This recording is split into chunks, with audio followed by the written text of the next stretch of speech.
Bismillahirrahmanirrahim. Assalamualaikum warahmatullahi wabarakatuh. My name is Muhammad Shukri Syahmi bin Shuib. My matrix number is DHU2020249110 and I'm from class DPHU 4D. The word istisna derived from the Arabic verb istisna'a, which is mean to request someone to manufacture an asset.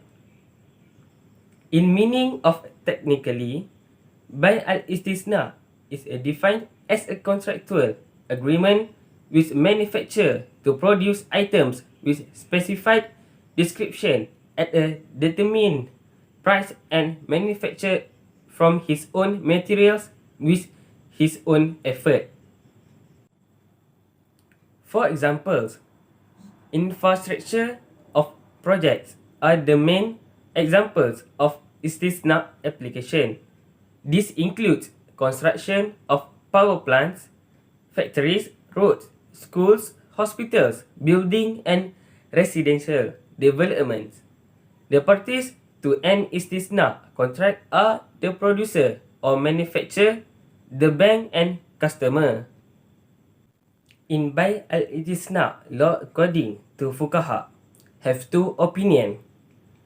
For those who require and those who do not require.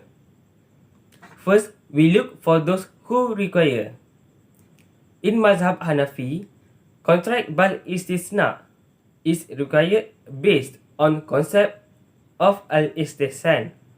The contract of this practice becomes a common concept that humans do at all times without any objections, facilitate something business. Otherwise, another three mazhab are not required.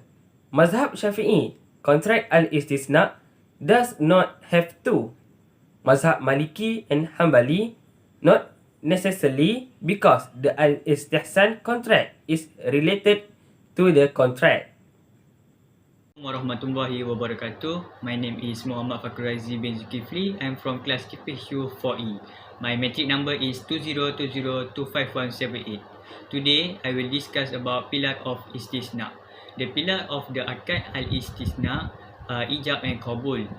That is concern between both parties, buyer and order maker, and any conditions contained in the sale and purchase agreement. According to scholars of the Hanafi and Hanbali school, as well as wish, for example, make me a pair of shirts, to which the tailor reply, I will accept this order and I will prepare. Meanwhile, according to Maliki scholars, the pillar of istisna, sale and purchase are the same as those found in wish contract pillar, namely customer, manufacture, price, product and sirah. The first one is customer, which is a person who buy goods and service from a shop or business. Second is manufacture. Manufacture is a person or company that make good for sale. The third one is price, which means the amount of money that has to be paid to acquire a given product. Next is the product, which means a thing of a person that is the result of an action or process. And the last one is sirah or ijab and qabul. Ijab means offer and qabul means acceptance. Ijab and qabul serve as sirah akad, which are expression that show the two contract parties agreement. Alright, that's all from me. Thank you. I will pass to the next presenter. Bismillahirrahmanirrahim. Assalamualaikum warahmatullahi wabarakatuh. My name is Muhammad Firas bin Kamalisa.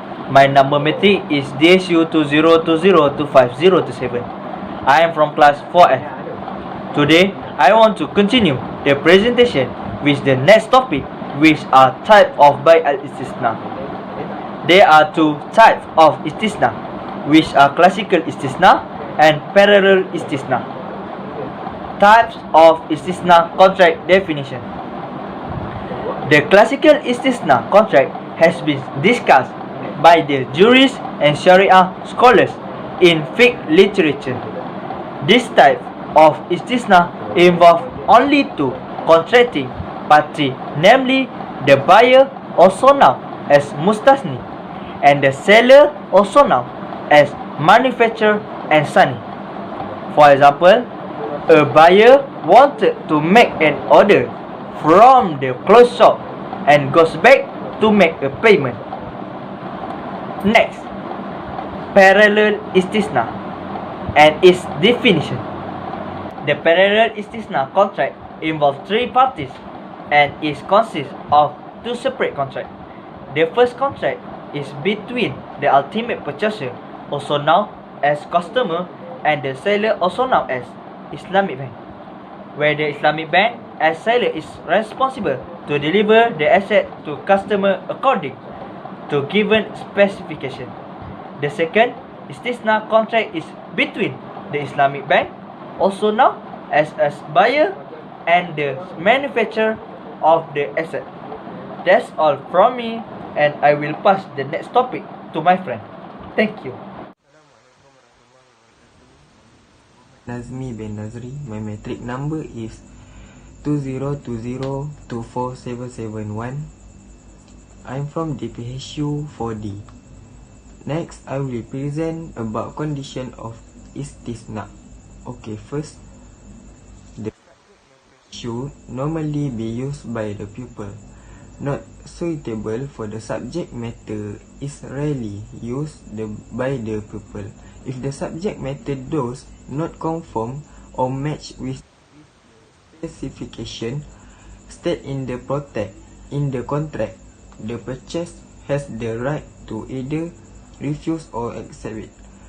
The price of the subject matter of istisna must be known at the time of the conclusion of the contract.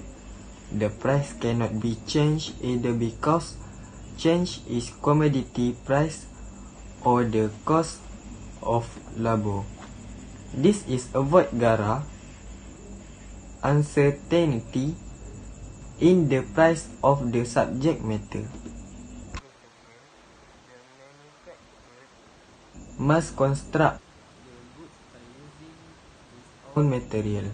If buyer supplies the raw material to be manufactured, it is considered as ijarah. The time of delivery item must be clearly specific. It is to avoid uncertainty and ambiguity which can lead dispute in the future. The customer penalize the manufacturer if the latter fails to deliver to the work on specific date. Manufactured goods should be things that people customarily deal with in the field of manufacture. The material should be supplied by makers. If they are supplied by the buyer, the contract is regarded as al-ijarah and not istisna. Assalamualaikum and hi, my name is Ahmad Abdul Hadi bin Shahruddin and I am from DPHU 4D. My metric number is DHU 20202529C. Today I will tell about modus operandi of buy al-istisna. A person wishing to apply for the istisna facility must go through several stages of the process. First stage, the customer who want to apply will meet the bank for the first time and state the purpose of the financing. The bank will ask for important information about the project and the company that will handle the project. The important information that will be asked by the bank is first, company background, such as in terms of business type, management structure, company history and capital structure. Second, management detailed information on the background and experience of board members and management conducting business operation, such as description of a project including cash flow and assumption, financial statement for at least 3 years, project financial statement, profit and loss account and cash flow together with their assumption about the duration of the facility granted, up-to-date company procedure and other documents. Third, banking facilities.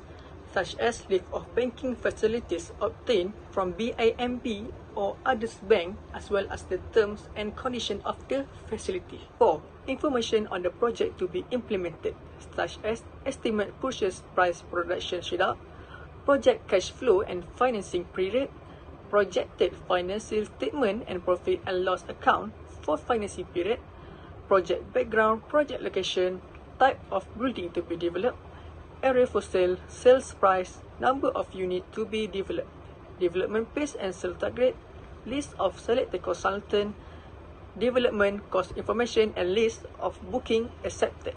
5. Collateral in terms of type and value, valuation report, as well as market valuation and market price. Second stage. The second stage is the stage where BIMB will make approval based on the paperwork made for the application.